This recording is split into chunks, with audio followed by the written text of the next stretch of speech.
Alright guys, got something in the mail. To use this.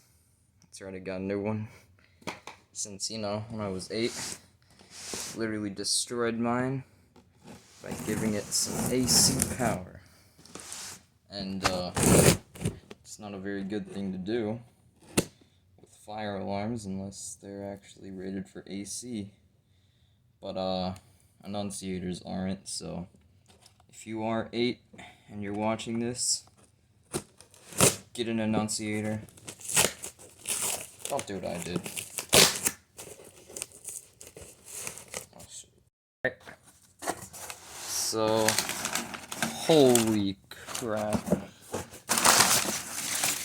That is a lot of inspection stickers. I can't even. It's a Silent Night 5104 dialer.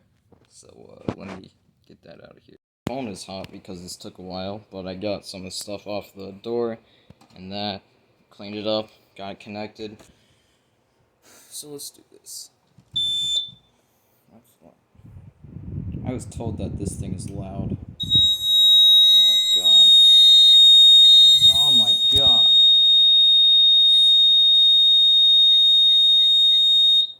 Holy crap. That is loud. Oh. Gosh. Thing is super loud. Just gonna close this.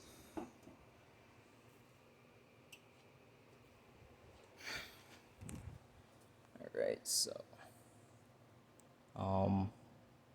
I'm gonna go figure this out, but, I'll make a new video when I do figure it out. It's just silenced, if you can't see it, sorry. But, I'll try and get that stuff off too. But yeah, thanks for watching, see ya.